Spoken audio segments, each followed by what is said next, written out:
আসসালামু আলাইকুম রহমতুল্লাহ বরকাত। বিসমিল্লাহ ওয়াসসালাতু ওয়াসসালামু আলা রাসূলিল্লাহ ওয়া আলা আলিহি ওয়া আসহাবিহি ওয়া মাওয়ালা আম্মা বা'দ। ফাআউযু বিল্লাহি মিনাশ শাইতানির রাজীম। বিসমিল্লাহির রহমানির রহিম। ইউসিকুমুল্লাহু ফি আওলাদিকুম লিয-যাকারি মিসলু হাযযিল উনসায়াইন فإن كن نساء فوق اثنتين فلهن ثلثا ما ترك وإن كانت واحدة فلها النصف ولأبويه لكل واحد منهما السدس مما ترك إن كان له ولد فإن لم يكن له ولد وورثه أبواه فلأمه الثلث فإن كان له إخوة فلأمه السدس من بعد وصية يوصي بها أو دين. آباؤكم وأبناؤكم لا تدرون أيهم أقرب لكم نفعا فريضة من الله إن الله كان عليما حكيما. আল্লাহ তোমাদেরকে তোমাদের সন্তানদের সম্পর্কে আদেশ করেছেন, একজন পুরুষের অংশ দুজন নারীর অংশের সমান। অতঃপর যদি শুধু নারী হয়, দুই বা দুইয়ের অধিক, তবে তাদের জন্য ওই সম্পদের 3 ভাগের 2 ভাগ। যাতে করে মরে তোমাদের কোনো আত্মীয়স্বজন বা কোনো ব্যক্তি মৃত্যুর সময় যা রেখে যায়। আর যদি একজনই হয় কন্যা সন্তান, তবে তার জন্য সম্পদের অর্ধেক। মৃতের পিতামাতার মধ্য থেকে প্রত্যেকের জন্যে ত্যায্য সম্পত্তির 6 ভাগের 1 ভাগ। যদি মৃতের পুত্র সন্তান থাকে, যদি পুত্র সন্তান না থাকে এবং পিতামাতাই ওয়ারিস হয়, তবে মাতা পাবে 3 ভাগের 1 ভাগ। অতঃপর যদি মৃতের কয়েকজন ভাই থাকে, তবে তার মাতা পাবে 6 ভাগের 1 ভাগ ওসিয়তের পর, যা করে মারা গিয়েছেন মৃত ব্যক্তি, কিংবা ঋণ পরিশোধের পর। তোমাদের পিতা এবং পুত্রের মধ্যে কে তোমাদের পিতা এবং সন্তানের মধ্যে কে তোমাদের অধিক উপকারী, তোমরা তা জানো না। এটি আল্লাহ সুবহানাহু ওয়া তাআলার পক্ষ থেকে নির্ধারিত অংশ, যা সম্পর্কে আল্লাহ সুবহানাহু ওয়া তাআলা সবচেয়ে বেশি জানেন এবং তিনি সবচেয়ে বেশি প্রজ্ঞাবান। আজকে আই উইল টেক আপনাদের 50 মিনিটের মতো সময় নেব। এই 50 মিনিটে আপনারা ঘুমিয়ে পড়বেন না অনুগ্রহ করে, নাকি ঘুমাবেন নাকি? এখন কি ঘুমের সময়? ওকে, ফাইন। তাহলে ঘুমানো যাবে না, আবার মনোযোগ থাকতে হবে। এমনি তো বিজ্ঞান বলে যে 40 মিনিট কমপক্ষে মনোযোগ রাখা যায়। তো 40 মিনিটও থাকা যাবে নাকি মনোযোগ? হ্যাঁ, অনেকেই কনফিউশনে আছেন, এতক্ষণ মনোযোগ রাখি কীভাবে? রিলস, শর্টস, ফেসবুকের সময় তো 1 মিনিটও মনোযোগ রাখা যায় না। এই কারণে রিলসগুলো এখন কত সেকেন্ডের হয়? 10 সেকেন্ড, 5 সেকেন্ড, 7 সেকেন্ড এরকম হয়, কারণ মানুষের মনোযোগের স্প্যানও এরকম কমে গেছে। কিন্তু আপনাদের আশা করছি এরকম হবে না ইনশাআল্লাহ। আপনাদের সাথে আজকে যেই আলাপটি, সূরাতুন নিসায়ের 11তম আয়াত, এটি আপনাদের জন্য খুবই জরুরি, গুরুত্বপূর্ণ। আপনাদেরকে বুঝতে হবে জিনিসটি, ভালো করে বুঝতে হবে আপনাদেরকে। সূরাতুন নিসা, নিসা মানে কি আপনি জানেন তো? নিসা মানে কি? নারীগণ। তার মানে এই সূরাটি আপনাদের জন্য, এই সূরাটি আপনাদের জন্য। ফলে এই সূরাটিকে ভালো করে আপনাদের বোঝা দরকার, পড়া দরকার। নারীদের 3টি সূরা খুব ভালো করে পড়া দরকার। কয়টা সূরা? 3টা সূরা। এর মধ্যে 1 নম্বর সূরা হলো সূরাতুন নূর, যেটি পড়তে হবে। ওমর রাদিয়াল্লাহু তাআলা বলেছেন এটি সকল মুসলিম নারীদের জন্য পড়া বাধ্যতামূলক, মাস্ট। সূরাতুন নূর কমপক্ষে অনুবাদ পড়বেন। তাফসির পড়ার সময় না থাকলেও কমপক্ষে জাস্ট অনুবাদটা পড়েন। 2 নম্বর হচ্ছে সূরাতুল আহজাব। সূরাতুল আহজাব কি বলছি বলেন তো? সূরাতুল আহজাব লিখছেন তো আপনারা, লিখে নেবেন। এগুলো আপনাদের কাজে লাগবে। You should take notes. সব কথা তো মনে থাকবে না। 2 নম্বর সূরা কি বলেছি? 1 নম্বর সূরা কি বলেছি? সূরাতুন নূর। 2 নম্বর সূরা কি বলেছি? সূরাতুল আহজাব। 3 নম্বর সূরা হলো সূরাতুন নিসা। 3 নম্বর সূরা কি? সূরাতুন নিসা। আমি এরপরে জিজ্ঞেস করবো আপনাদেরকে, এই 3টি সূরা আপনাদেরকে পড়তেই হবে। যদি আপনারা সমাজে আপনাদের দায়িত্ব কি, একজন আদর্শ মুসলিমা হওয়ার জন্য কি করণীয়, এটা জানতে হলে এই সূরাগুলো আপনাদেরকে পড়তে হবে। সূরাতুন নিসা তো আল্লাহ সুবহানাহু ওয়া তাআলা শুরুই করেছেন নারীদের নিয়ে, শুরুই করেছেন নারীদের নিয়ে, এবং নারীদের উত্তরাধিকার নিয়ে আলোচনা করেছেন। বিশেষ করে যে সকল নারীরা ইয়াতিম, সূরাতুন নিসা 2টো প্রতিপাদ্য জিনিসের উপর ভিত্তি করে আলোচনা হয়। এর মধ্যে একটা হলো ইয়াতিম শিশুরা এবং নারীরা, মানে নারী এবং ইয়াতিম শিশুদেরকে আল্লাহ তাআলা প্যারালালি উল্লেখ করেছেন। কারণ কি, ইয়াতিমদের উপর যেমনিভাবে লোকেরা জুলুম করার সুযোগ থাকে, তাদের সেই রকম সমাজে প্রোটেকশন থাকে না, সহজেই তারা জুলুমের শিকার হতে পারে, ঠিক নারীরাও কিন্তু এরকম হতে পারে। যদিও আমরা এখন বলি আমরা খুবই সভ্যতা অথবা বিজ্ঞান জ্ঞান এর চরম শিখরে অবস্থান করছি, কিন্তু তারপরেও এখনও নারীরাই সবচেয়ে বেশি কি, তারা অনেক বেশি জুলুমের শিকার সর্বত্রই, সারা পৃথিবী জুড়েই। কিন্তু এখন থেকে 1500 বছর আগে, যে সময়টাকে বলা হতো জাহিলিয়াতের যুগ, যখন কোনো নারীর অধিকার সমাজে স্বীকৃতই ছিল না, বরং যে সমাজে কোনো একটা কন্যা সন্তান জন্ম নিলে বাবা লজ্জায় মুখ ঢাকতেন, তিনি বের হয়ে যেতেন ঘর থেকে, সমাজে তিনি কিভাবে চেহারা দেখাবেন, মুখ দেখাবেন, এবং কখনো কখনো তিনি সিদ্ধান্তও নিতেন যে তার এই কন্যা সন্তানটাকে তিনি জীবন্ত মাটির নিচে চাপা দেবেন, এবং তা ঘটেছিল। রাসূল ইসলামের কাছে এসে একজন সাহাবী, তিনি সবসময় মাথা নিচু করে রাখতেন। তো রাসূল তাকে জিজ্ঞেস করলেন, তুমি এরকম বিষণ্ণ অবস্থা থাকো কেন সবসময়? তুমি, ইয়া রাসূলুল্লাহ, আমি এমন একটা কাজ করেছি জাহিলি যুগে যেটা আমার মাথাকে উঁচু করতে দেয় না। আমি এখন ইসলাম গ্রহণ করেছি, আমি বুঝি যে কত বড় অপরাধ আমি করেছি। তারপরে কিভাবে তিনি তার কন্যা সন্তানকে জীবন্ত মাটির নিচে চাপা দিয়ে হত্যা করেছেন, এটা তারপরে তিনি বললেন। রাসূল সাল্লাল্লাহু আলাইহি ওয়াসাল্লাম কাঁদছিলেন, তিনিও কাঁদছিলেন, এবং রাসূল বলছেন, তুমি করলা কিভাবে কাজটা, তুমি কিভাবে কাজটা করতে পারলা? তো এই সমাজে এসে যখন বলা হয় নারীদের উত্তরাধিকারের কথা, তখন মানুষ ভাবে, বলে কি, আমাদের সম্পদে মেয়েরা, আমাদের নারীরা, আমাদের স্ত্রী, আমাদের মা, আমাদের বোন, আমাদের কন্যারা তারা মালিক হবে, এটা বলে কি? The society was not prepared for this declaration, for sharing their properties with their women. এটা তারা চিন্তা করতে পারে। এমনটা সমাজে সূরাতুন নিসায়ের মূল বক্তব্যটাই রিভলভিং অ্যারাউন্ড দিস 2 কনসেপ্টস। মূলত দুর্বলদের ব্যাপারে সূরাতুন নিসার আলোচনা।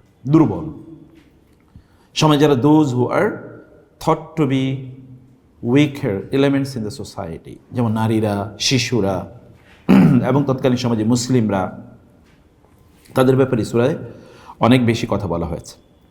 তাহলে আমরা মৌলিক আলোচনাটা করলাম যে এখানে নারীদের উত্তরাধিকারের বিষয়টি নিয়ে এখানে আল্লাহ সুবহানাহু ওয়া তাআলা আলোচনা করেছেন। আল্লাহ তাআলা বলেছেন, ইউসিকুমুল্লাহু ফি আওলাদিকুম, আল্লাহ তাআলা তোমাদের সন্তানদের ব্যাপারে তোমাদেরকে ওসিয়ত করছেন। কে ওসিয়ত করছেন? আল্লাহ সুবহানাহু ওয়া তাআলা। আল্লাহ তাআলা কল্যাণকামী, একবার চিন্তা করে দেখেন, আমাদের সন্তানরা কিভাবে ভালো থাকবে সে ব্যাপারে আল্লাহ আমাদেরকে ওসিয়ত করছেন। আচ্ছা, আমাদেরকে উপদেশ দেয় কারা? যারা আমাদের কল্যাণ কামনা করে, নাকি?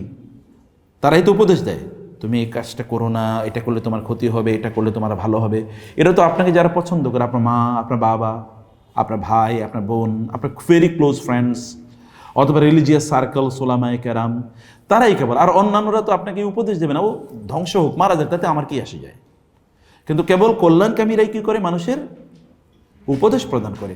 একবার চিন্তা করে দেখেন, আল্লাহ সুবহানাহু ওয়া তাআলা আপনাকে উপদেশ দিচ্ছেন, ইউসিকুমুল্লাহ, সুবহানাল্লাহ। এবং ওয়াসিয়াত কোনো সাধারণ বিষয় না। ওয়াসিয়াত হলো আপনার জীবনের সবচেয়ে গুরুত্বপূর্ণ বিষয়ে পরামর্শ প্রদান করে, এটাকে বলে ওয়াসিয়া।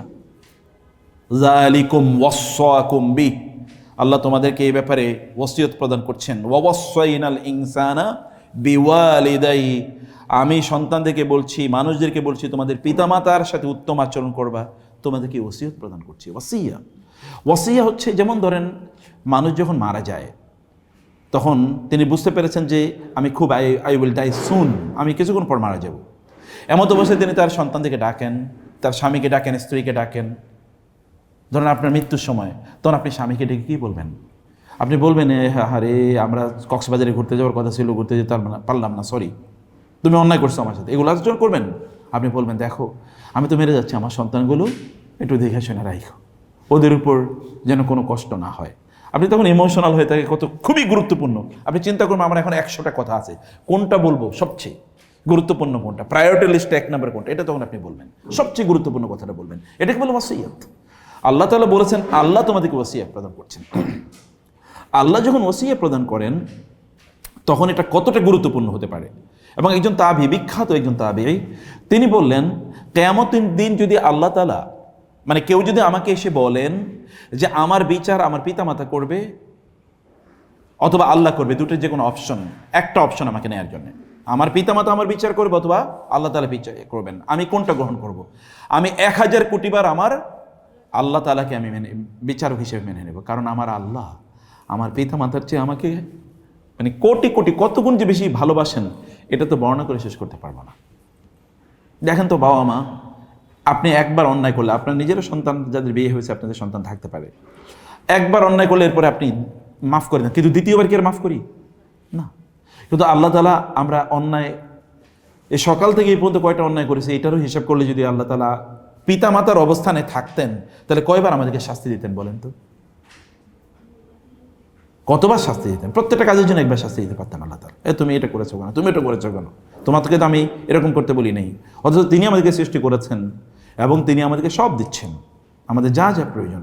তিনি কি পরিমাণ ভালোবাসেন আমাদেরকে। এবং এই কারণে একবার যুদ্ধের ময়দান থেকে কিছু লোক যুদ্ধবন্দী হয়ে আসছিল, এর মধ্যে একজন নারীও আছে এবং তার শিশু আছে। তো নারী অনেকক্ষণ পরে তার শিশু সন্তানকে খুঁজে পেয়েছেন। পাওয়ার পরে ওই শিশু সন্তানকে তিনি ধরে জাবড়ে ধরলেন এবং বুকের সাথে জাবড়ে ধরলেন যেন দুধ খায়।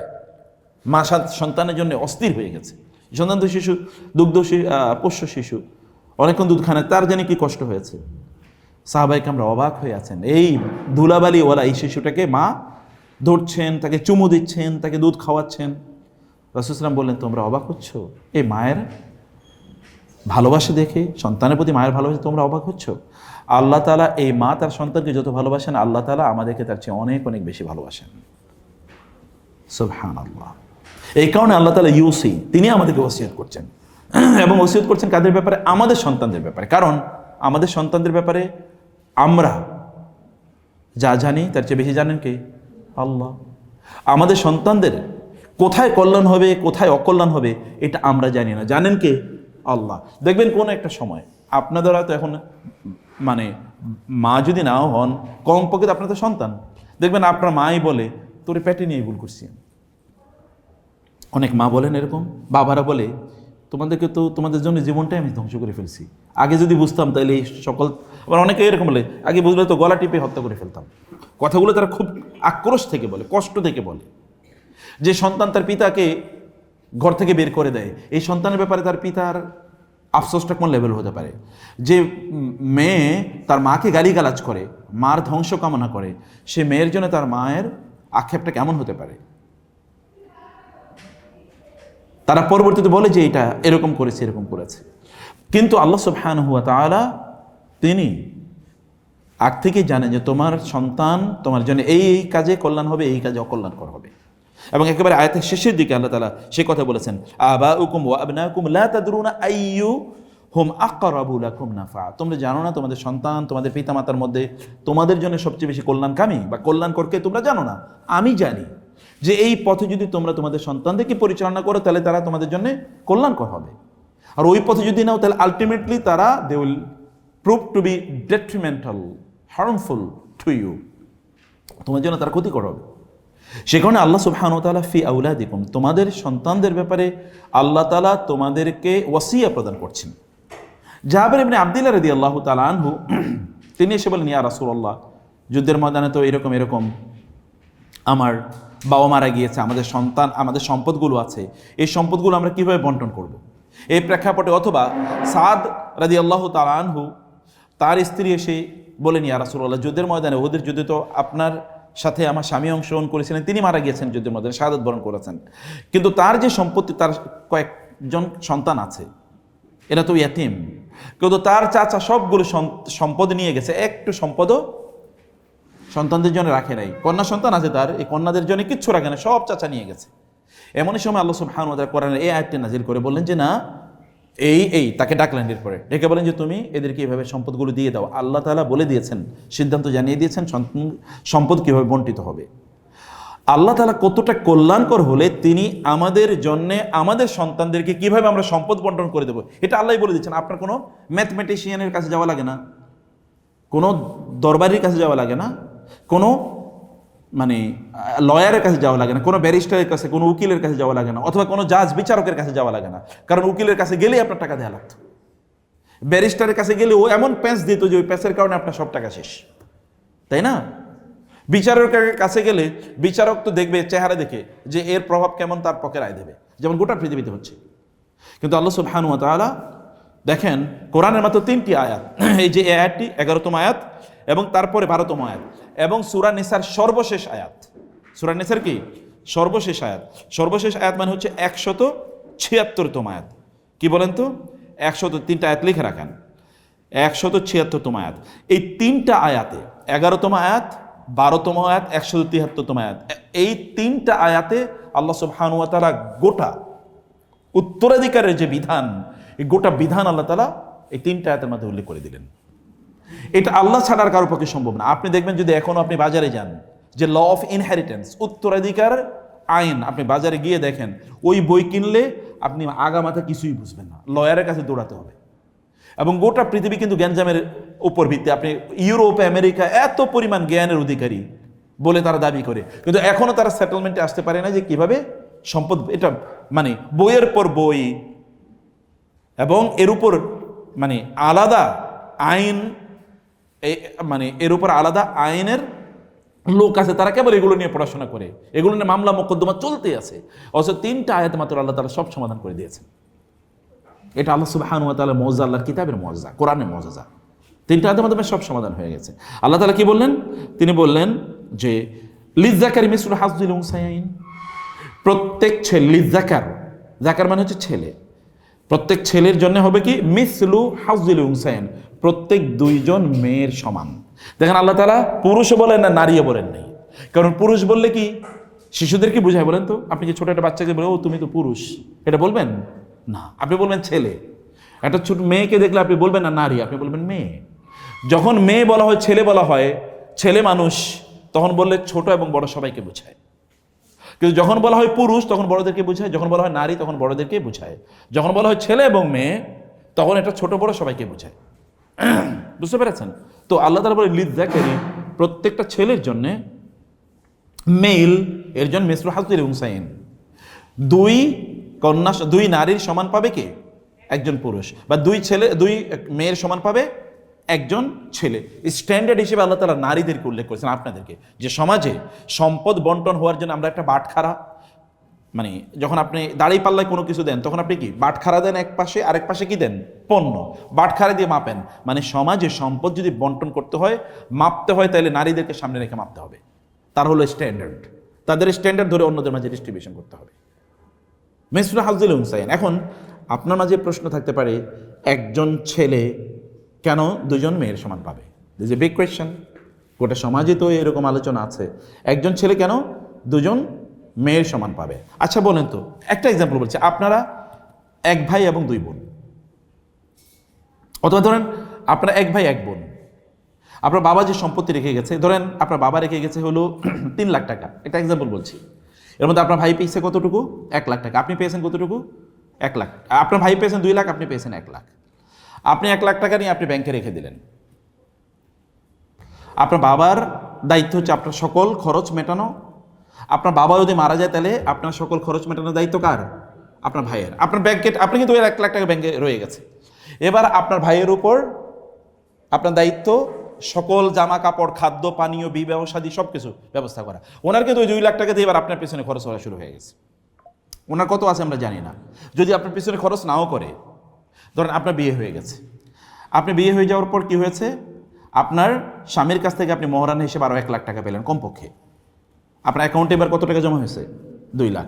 আপনার ভাই এবার বিয়ে করতে গেছে, বিয়ে করার সময় তিনি কি করেছেন? 1 লাখ টাকা তিনি দিয়ে দিয়েছেন মহারানা হিসেবে। তার কাছে আছে কত? আর 1 লাখ। ওই 1 লাখ টাকা দিয়ে কি উনি ওই 1 লাখ টাকা তার ব্যাংকে থাকবে? আচ্ছা, বিয়ে করতে গেলে তার খরচ আছে না, যেটাকে বউ ভাত বলি, আমাদের দেশে বলে বউ ভাত, আসলে ওয়ালিমা। ওয়ালিমা করে কে? ছেলেরা না মেয়েরা? ছেলেরা। কোনো মেয়ের বাড়িতে মেয়েদের অনুমতি ছাড়া কোনো বড় ধরনের বিবাহের পুরুষ মানে ছেলেদের স্বামীদের জামাইদের পক্ষ থেকে বা মানে কি বলে বরের পক্ষ থেকে একটা বিশাল বহর যাওয়া, এটা কি একটা নির্লজ্জতা।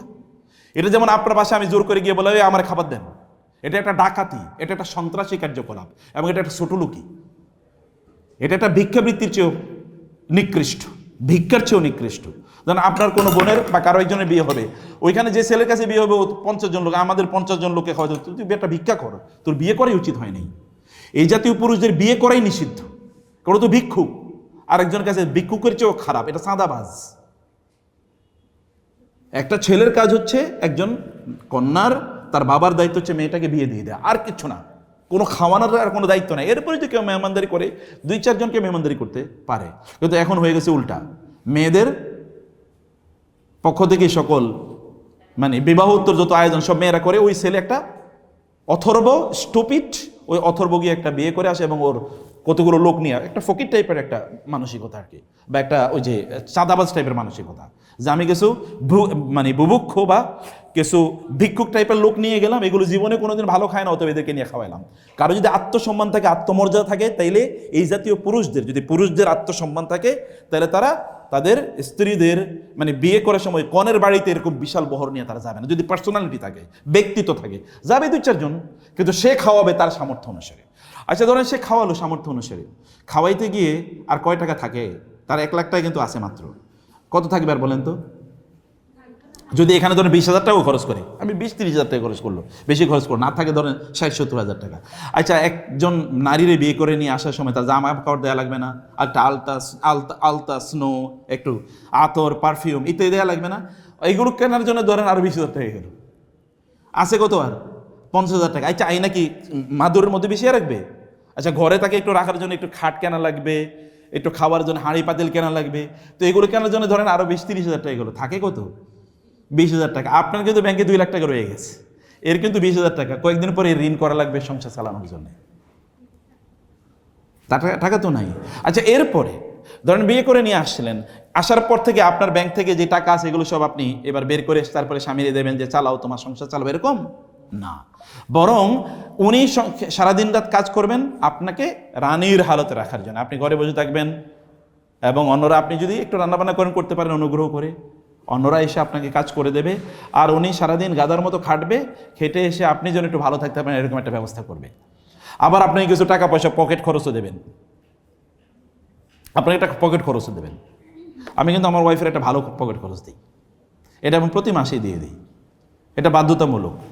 এমনি মরানা আছে সেটা কথা বলছি, পকেট খরচ এটা যেন আমাকে আমার কাছে না চাইতে হয় যে আপনি আমার এই পয়সাটা আমাকে দেন। তো পকেট খরচ দেওয়ার পরে আপনার তো কোনো খরচ নেই, আপনি কি পকেট খরচ দিয়ে কি আপনি নিজে আচ্ছা আজকে আমি বাজার করি এরকম কোনো কিছু করবেন? কিচ্ছু করবেন না। আপনার পকেট খরচের নামে যে টাকাটা আপনাকে দেওয়া হচ্ছে এগুলো আপনি ধরেন ওইখানে ব্যাংকে রাখা শুরু করলেন। আগে ছিল 2 লাখ, এটা এখন হবে 3 লাখ, তারপর হবে 5 লাখ, আবার ওটা আপনি ব্যবসাও কাজে লাগাইতে পারেন, যা মনে চায় তা করবেন। আপনার টাকাটা বাড়তেছে, আর এই লোকের অবস্থা কি? তার তো ভিখারি টাইপের অবস্থা হয়ে যাচ্ছে। তারটা সাদাকা, সে সওয়াব পাবে, আপনি তো গুনাহ পাবেন না। আপনার অধিকার নিলে কি গুনাহ হয় নাকি? আপনিও সওয়াব পাবেন, আপনার টাকা আপনি পাইলে আপনি সওয়াব পাবেন, কোনো সমস্যা নেই। এরপরে যদি এমন কখনো হয় যে আপনার স্বামী বিপদে পড়ে গেছে, এখন আপনি চাইলে আপনার স্বামীর কিছু জাকাতের টাকাও দিতে পারেন, যে ধরো তুমি তো সংসার চালাইতে পারো না, তোমার আমি কিছু জাকাতের টাকা দিলাম, আমার জাকাত হয়েছে তো এই জাকাতের টাকা তোমার দিলাম, সংসার চালাবো। কিন্তু আপনার স্বামী আপনার জাকাতের টাকা দিতে পারবে না, আপনি তার জাকাতের টাকা দিতে পারবেন, সাদাকা দিতে পারবেন। আপনি ফকিরের টাকা দিলে যা হয়তো এই আরেক নতুন ফকিরের কিছু টাকা দিলে হইতে পারে যে ঠিক আছে তোমার তো ফকিরই হালো, তোমার কিছু টাকা পয়সা দিলাম। তাহলে আল্লাহ তাআলা কি সম্মান বাড়াইলেন না কমাইলেন বলেন তো?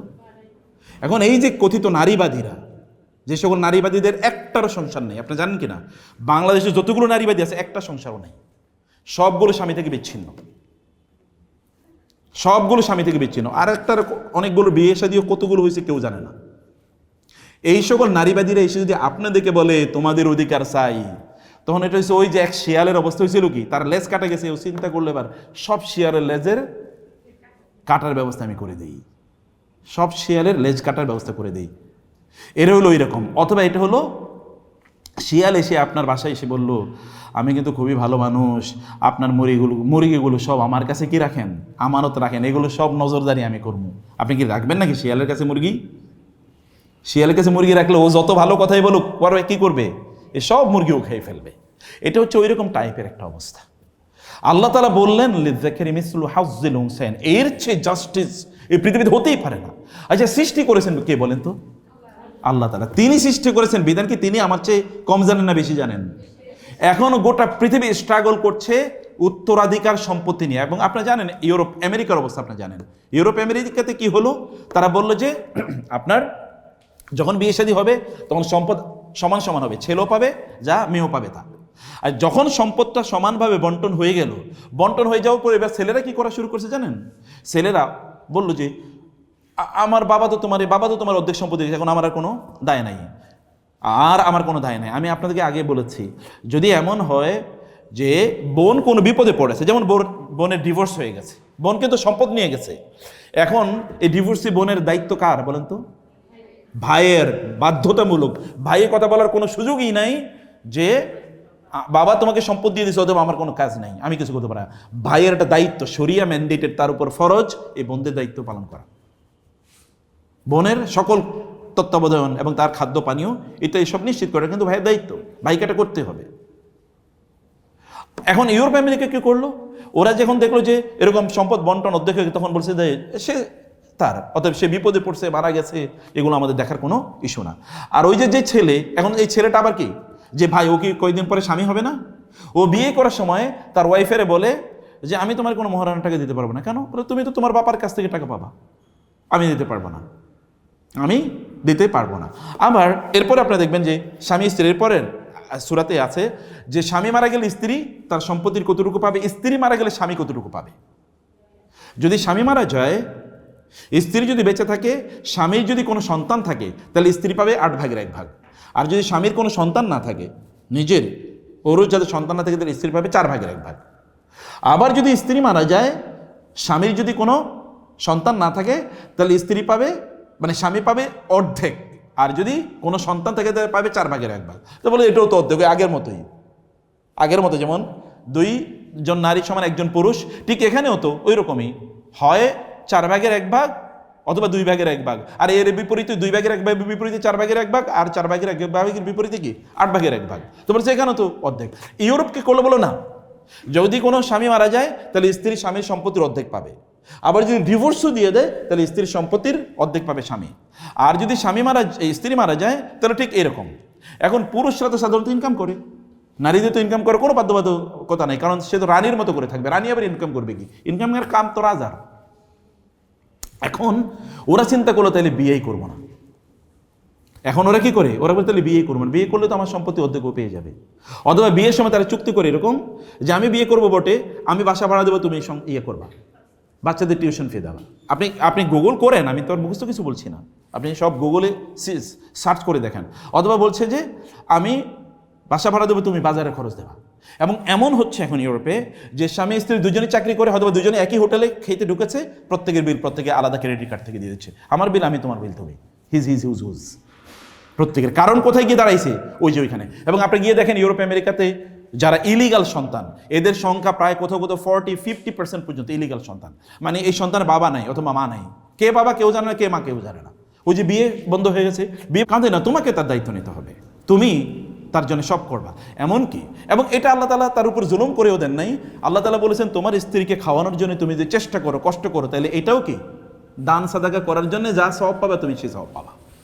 অতএব তিনি তো মনে করেন এটাই তো আমার জান্নাত, আমার জান্নাতে যাওয়ার এটাই তো রাস্তা। মসজিদ নির্মাণ করলে যেরকম জান্নাতে যাওয়া যায়, স্ত্রীর জন্য ইনকাম করলো কি, সন্তানের জন্য ইনকাম করলে এরকম জান্নাতে যাওয়া যায়। অতএব তিনি এটাকে কোনো বার্ডেন তার জন্য মনে করছেন। আল্লাহ বলছেন লিযযাকারি মিসলু হাযযিল উনসায়াইন। অর্থাৎ তাহলে মূল মানদণ্ড কি? প্রত্যেক ছেলে প্রত্যেক মেয়ের, অর্থাৎ প্রত্যেক ভাই প্রত্যেক বোনের কি দ্বিগুণ পাবে। এটা এক নম্বর মূলনীতি, খেয়াল করবেন।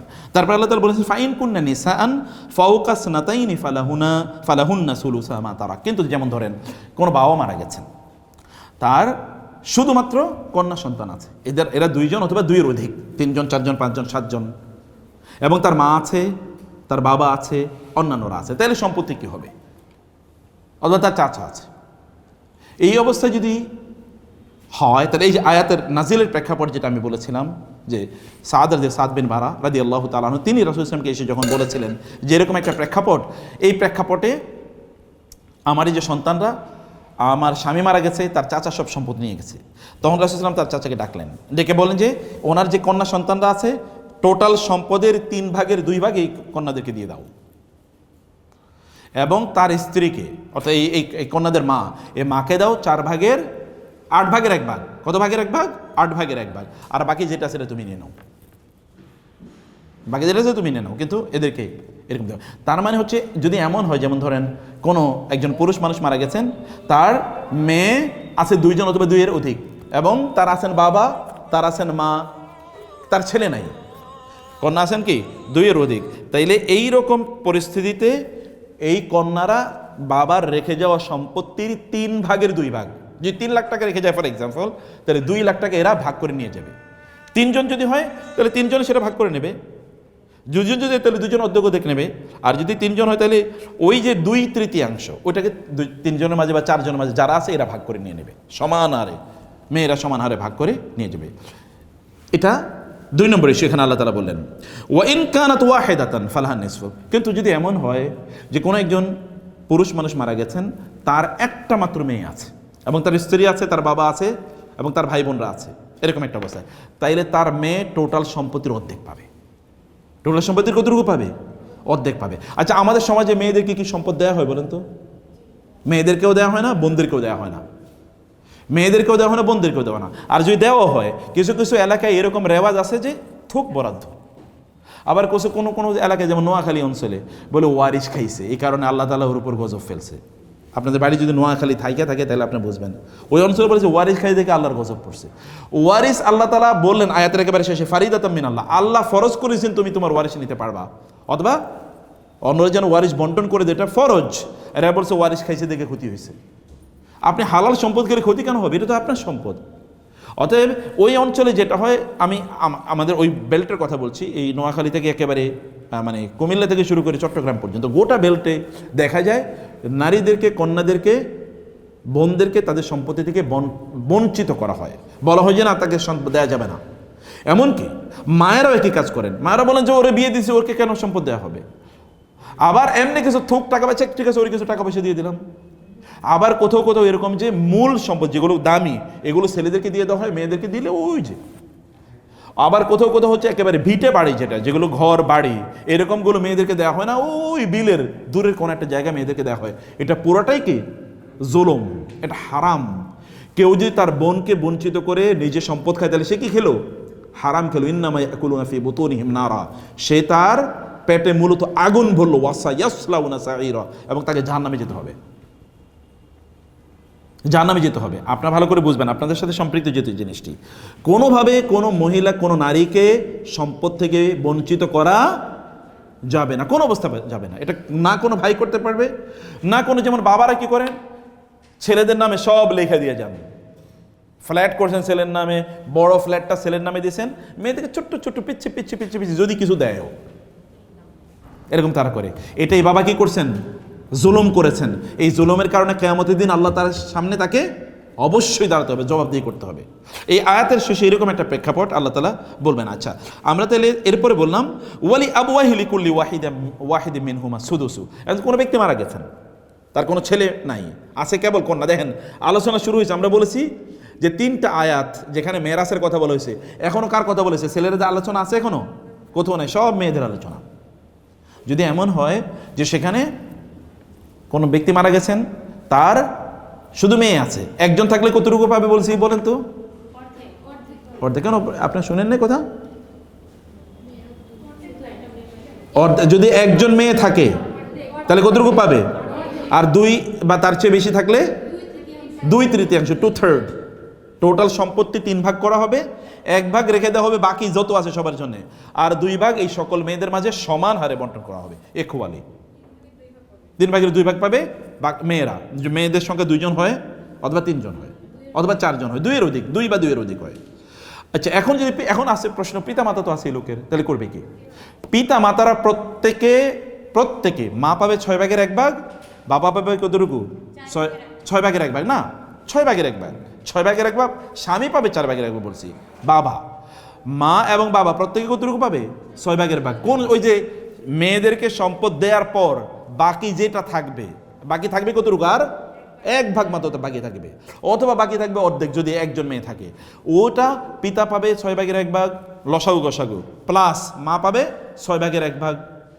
এরপরে কারা আছে আমরা এবার আলোচনা করি।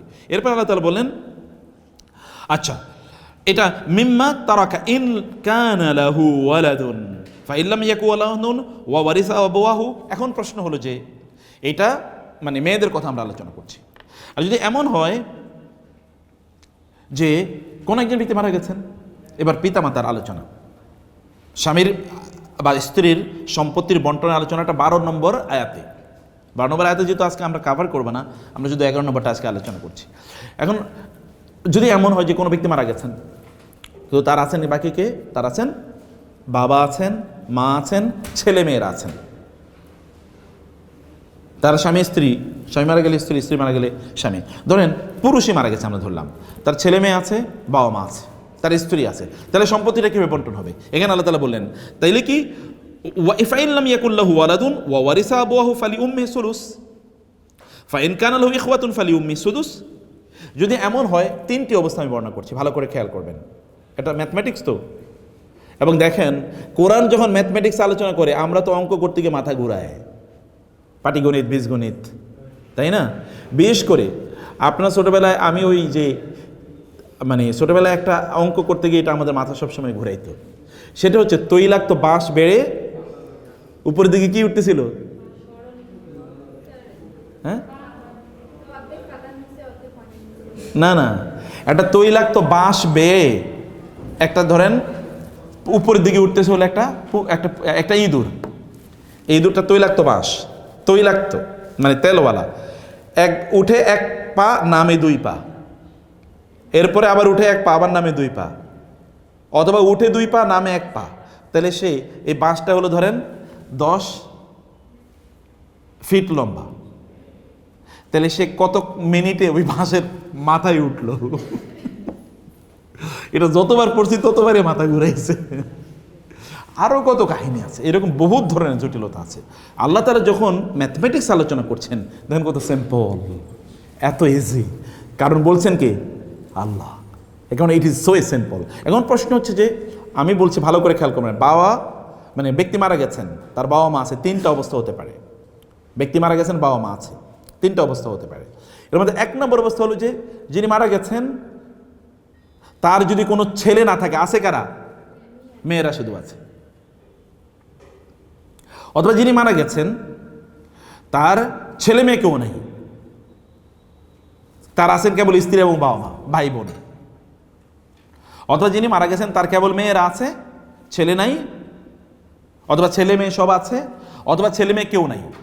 হয় ছেলে আছে, অথবা মেয়ে আছে, অথবা ছেলে মেয়ে কেউ নাই, এরকম একটা অবস্থা যদি হয়।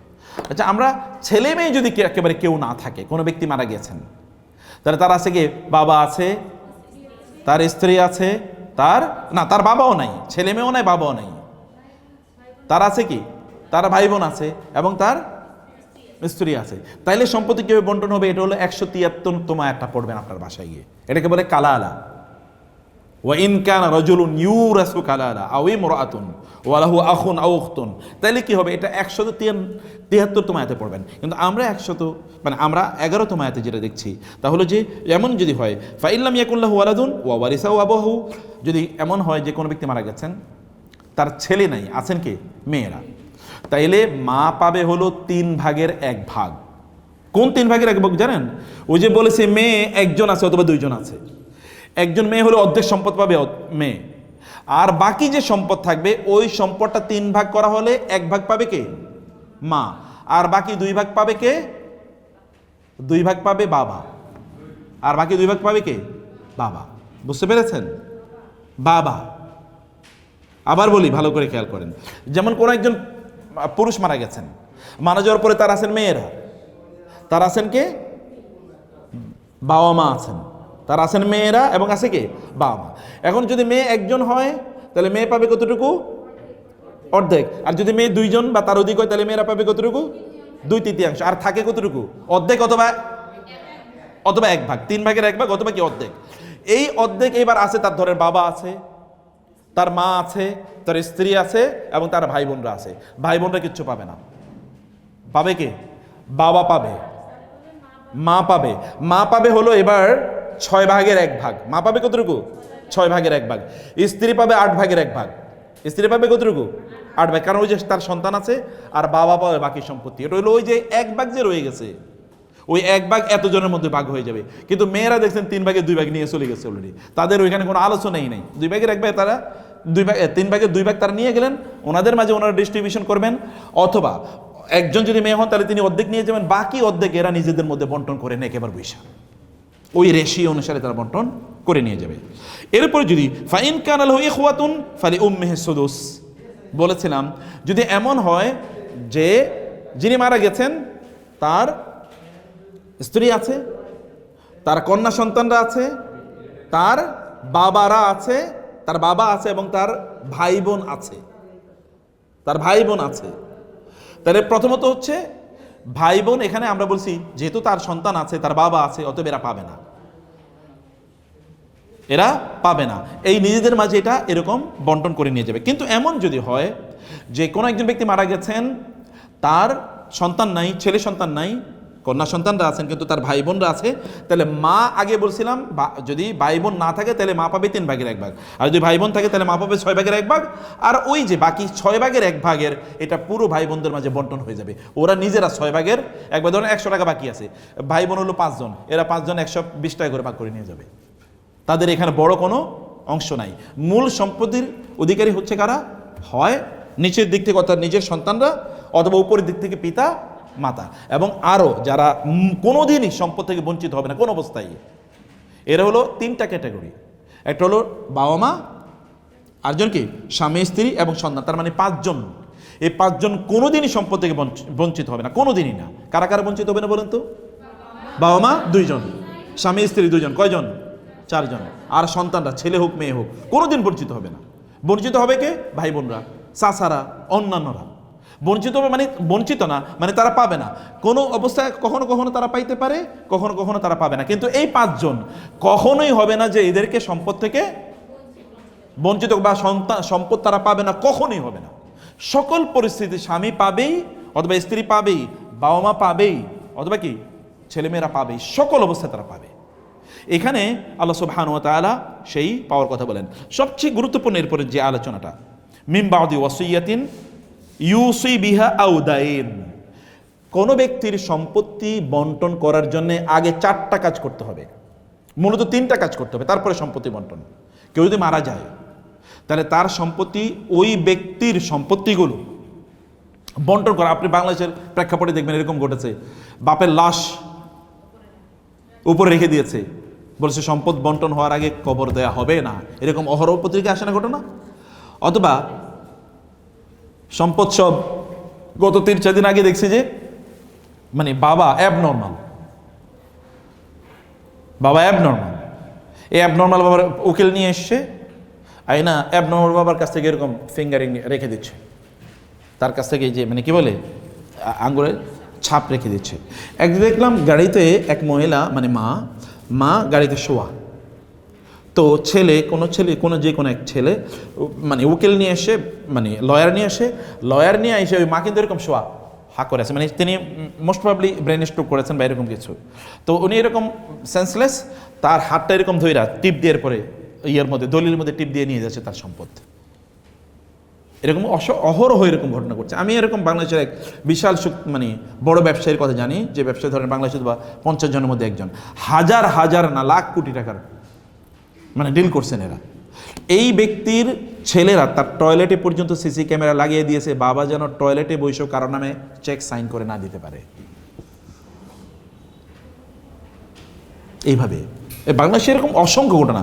অধিকাংশ বড় বড় ফ্যামিলিগুলো দেখবেন, এগুলো ভাই বোন, এর মাঝে সব মারামারি লেগে আছে, ঝগড়া বিবাদ এবং কেস, মানে পুলিশ অথবা মানে তার আদালতে দৌড়াচ্ছে কেবল এই সম্পত্তি বন্টন নিয়ে। অথচ কত সিম্পল করে আল্লাহ তাআলা বলে দিয়েছেন যে তোমরা এরকম সম্পত্তি বন্টন করার আগে 3টা কাজ নিশ্চিত করতে হবে। এর মধ্যে 1 নাম্বার হলো এই মৃত যিনি মারা গেছেন তার দাফন কাফনের ব্যবস্থা করা। 1 নাম্বার কাজ কি? তার দাফন কাফনের জন্য যত খরচ আছে এই খরচটা তার সম্পত্তি বের করবে, এটা 1 নম্বর কাজ। 2 নম্বর হচ্ছে তার যদি কোনো ঋণ থাকে, কি থাকে? ঋণ 2 রকম। একটা ঋণ হচ্ছে মানুষের ঋণ, একটা ঋণ কার? মানুষের ঋণ। মানুষের ঋণ পরিশোধ করার আগে সম্পদ বন্টন হবে না। আপনি ভালো করে খেয়াল করবেন, আপনারা তো পরবর্তীতে আপনাদেরও ফ্যামিলি সম্পদ বন্টনের ব্যাপার আছে। আবার এই সম্পদ বন্টনের আপনাদের অধিকারের ব্যাপার আছে। আপনারা যে সমাজে থাকবেন এগুলো আলোচনা করবেন। যারা আসে, যেমন আপনাদের কাছে অনেকে সার্ভিস নেওয়ার জন্য আসে, তাদেরকে আপনারা বলবেন যে আপনারা এইভাবে কাজগুলো করবেন। এটাকে আপনারা পরবর্তীতে রেকর্ডটা ভালো করে শুনবেন কয়েকবার, বুঝতে পেরেছেন? মানে না দেখে, ইউটিউবের সিনেমা না দেখে আর পার্শ্ববর্তী ওই যে গরু পূজারী দেশের বিভিন্ন সিরিয়াল না দেখে এগুলো শুনেন, এগুলো দেখেন। এটা আপনাদের কথা, আপনাদের কাজ।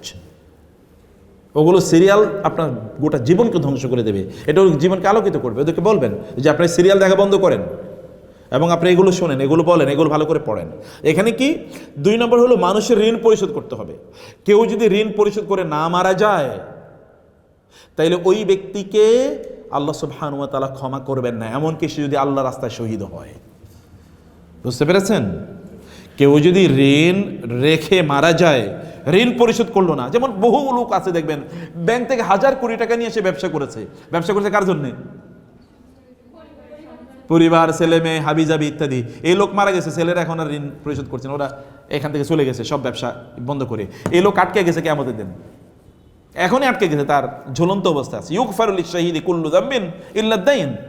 আল্লাহ সুবহানাহু ওয়া তাআলা ঋণের গুনাহ মাফ করেন না, অন্য গুনাহ মাফ করে দিতে পারেন। অন্য সব গুনাহ আল্লাহ মাফ করে দেবেন শিরক ছাড়া, কিন্তু ঋণ এর গুনাহ আল্লাহ তাআলা মাফ করেন না। রাসূলুল্লাহ সাল্লাল্লাহু আলাইহি ওয়াসাল্লাম পর্যন্ত তিনি যখন কোনো সাহাবী মারা যান, সাহাবীদের কথা বলছি আমি, আমাদের এরকম ৫০ জেনারেশনের কথা বলছি না।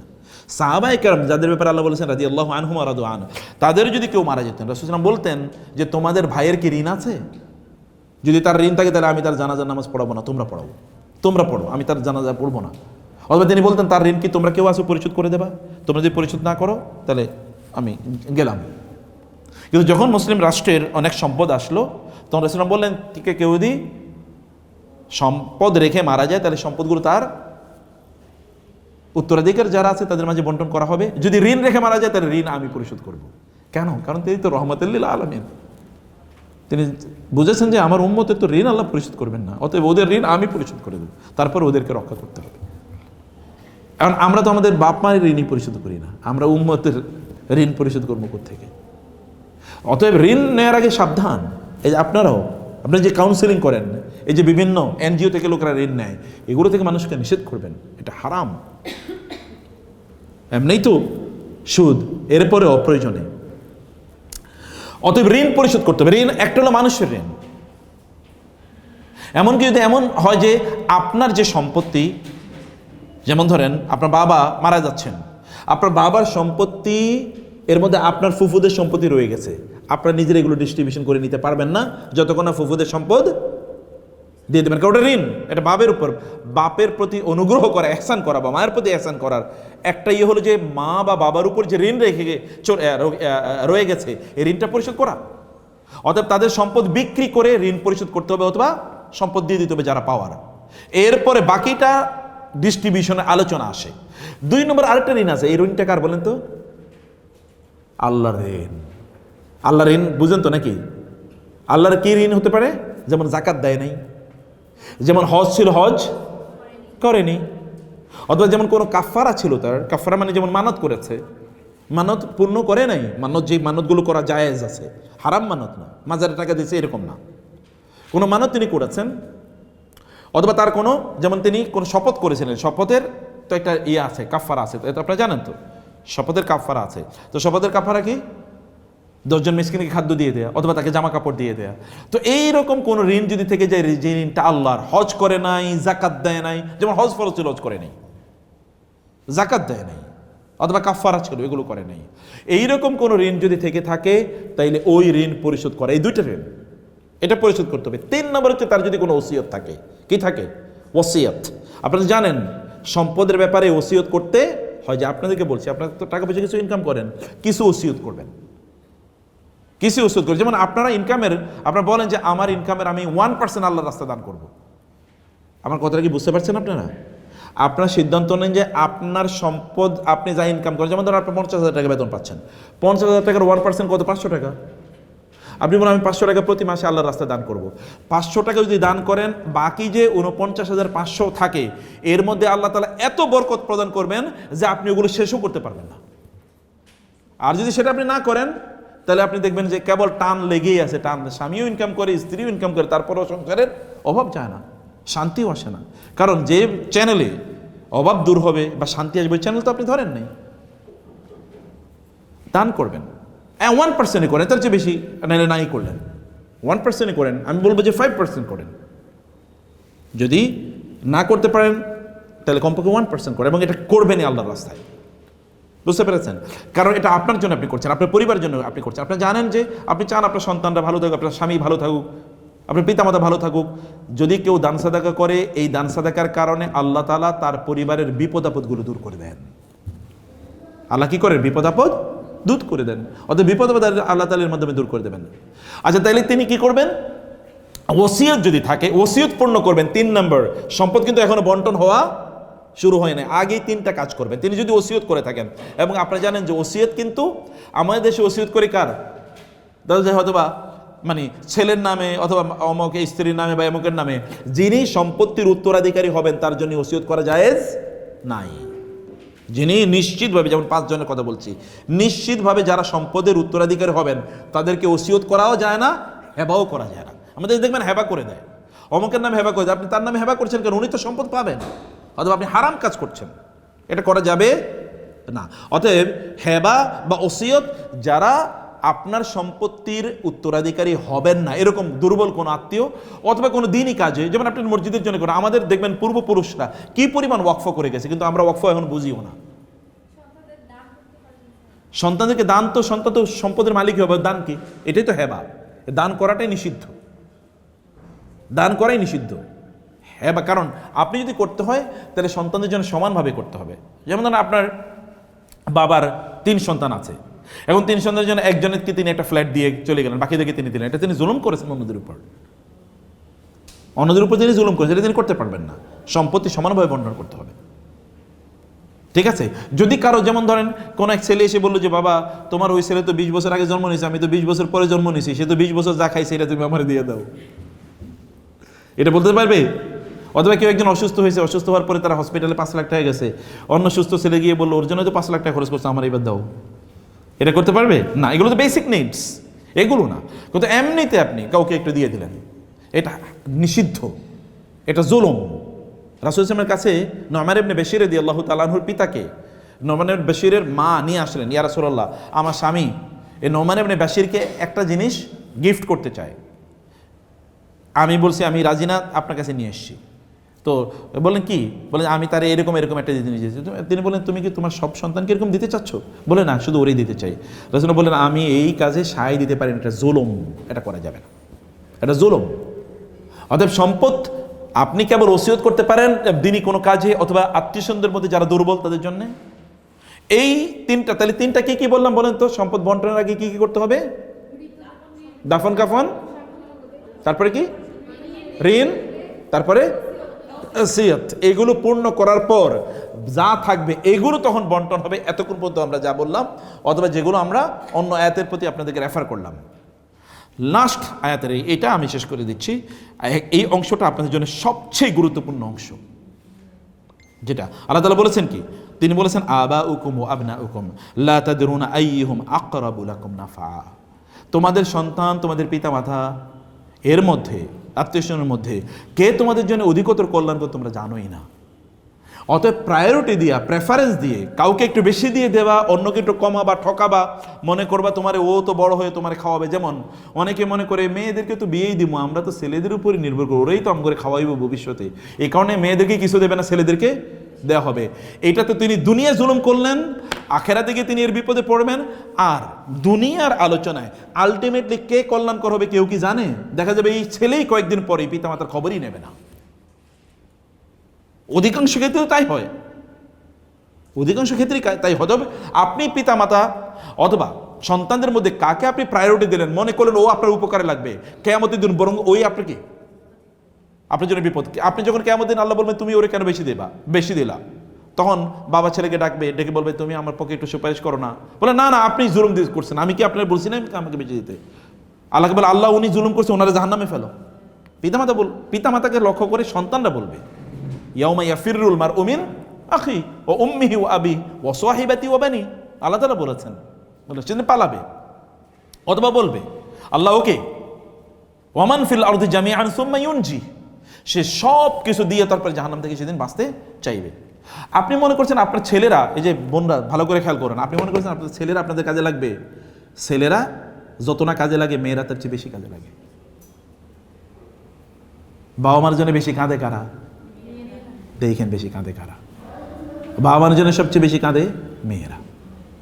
বাবা মাকে ফেল করে সবচেয়ে বেশি মেয়েরা, অথচ মেয়েদেরকে ঠকানো হয়। এরপরে মেয়েগুলো বাবা মার জন্য কাঁদে।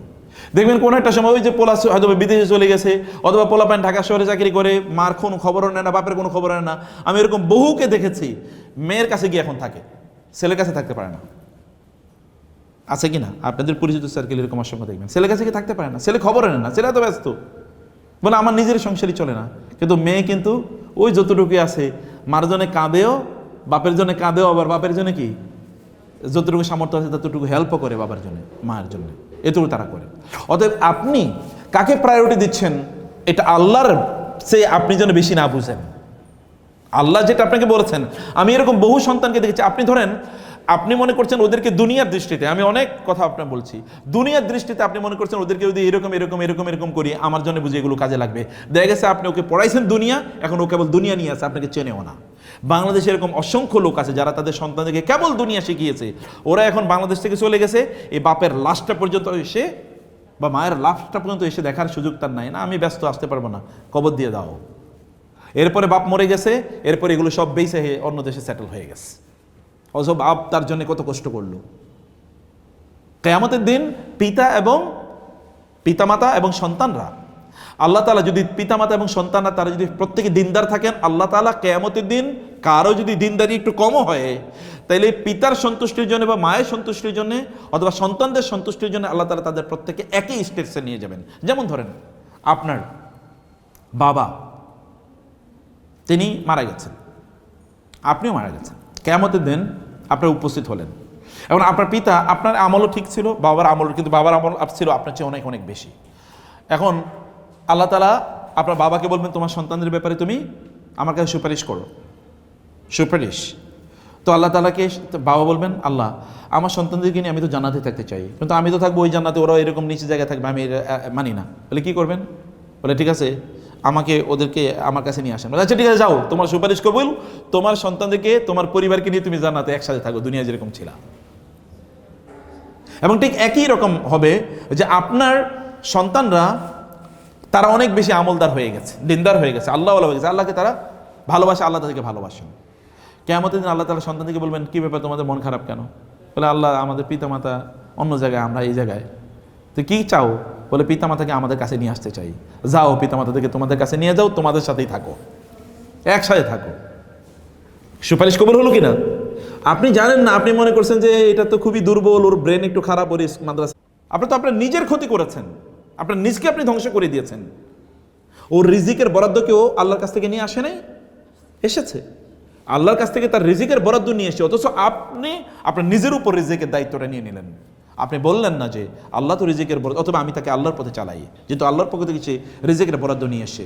আপনি জানেন না কে আপনার জন্য কল্যাণকর, বিপদগ্রস্ত। এরা তো এই দুনিয়াতেও আপনি দেখবেন বহু সন্তানের কারণে পিতামাতা কি লাঞ্ছিত হচ্ছে না? সন্তানের কারণে পিতামাতা লাঞ্ছিত হচ্ছে কিনা? আপনার কথা বুঝেন কিনা? সন্তানের কারণে পিতামাতা লাঞ্ছিত হচ্ছে কিনা? হচ্ছে। আবার সন্তানের কারণে পিতামাতা এতটা সম্মানিত হয়, এতটা সম্মানিত হয়। আচ্ছা, আমাদের গ্রাম অঞ্চলে বাবা মাকে অন্যান্য লোকেরা গ্রামের কোনো মহিলাদেরকে কি নামে ডাকে? ওই অমকের মা, নাকি নাম ধরে ডাকে? অমকের বাবা। যেমন আপনার স্বামীদেরকে বলেন, সন্তান যদি হয়ে থাকে, অমকের বাবা তুমি এদিকে আসো, তাই না? যদিও এখন আমাদের দেশে কালচার দাঁড়াইছে স্বামীর নাম ধরে ডাকা, স্ত্রীর নাম ধরে ডাকা না।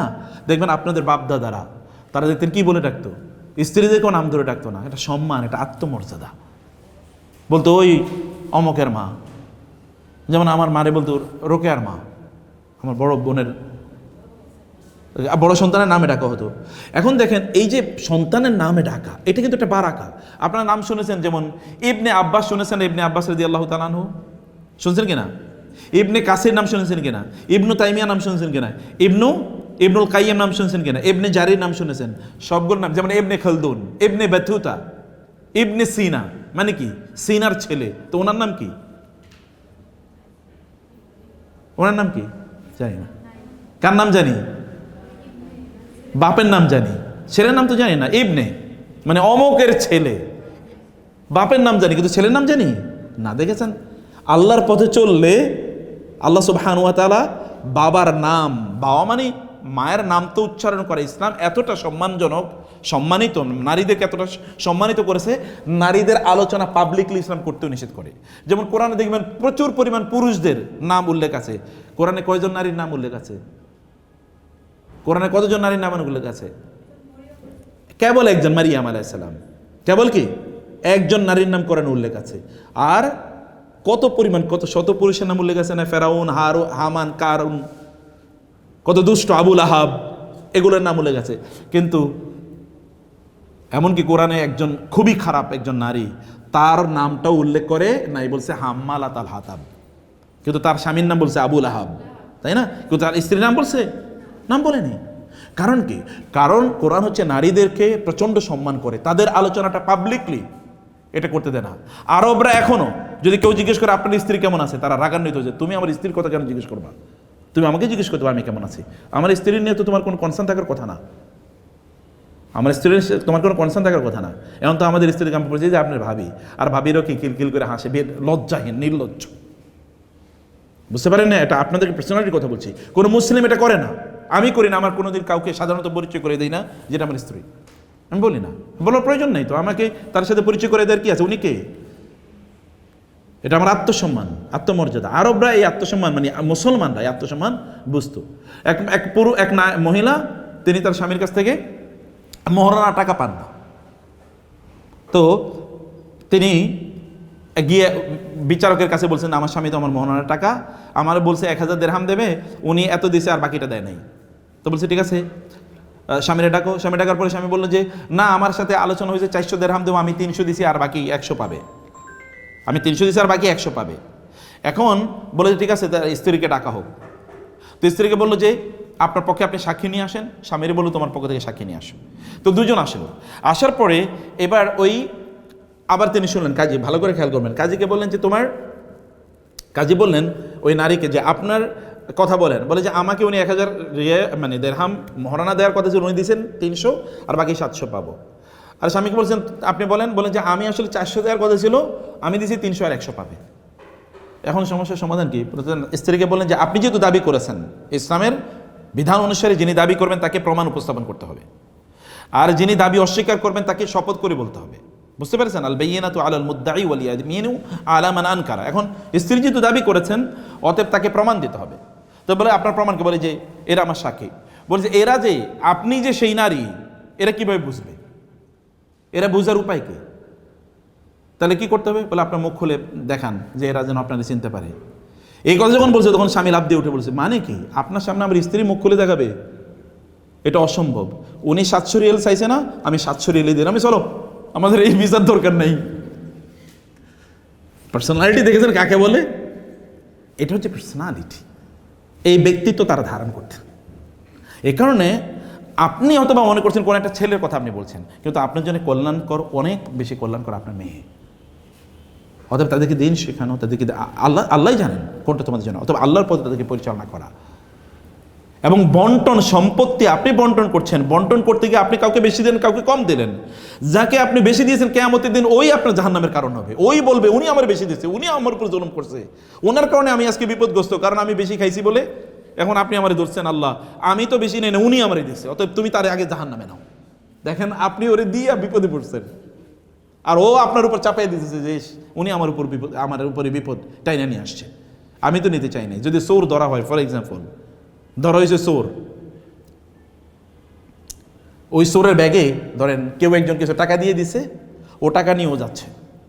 অথবা ধরেন আপনার ওই যে কি বলেন এগুলোকে, ওই যে জাল টাকা নিয়ে যাচ্ছে, তো একজন নিয়ে যাচ্ছে, সে ক্যারিয়ার, টাকার মূলত আরেকজনের। ওরে যখন ধরে তখন ও কি বলবে? স্যার আমি কিন্তু এই অপরাধ করি না, আমি কিচ্ছু জানি না, উনি আমারে দিছে, উনি। এরপরে ধরা খাইব কে? ওইটা ধরা খাইব। এই যে আপনি যে দেবেন অমুকের বেশি, আপনি ধরা খাইবেন সেদিন।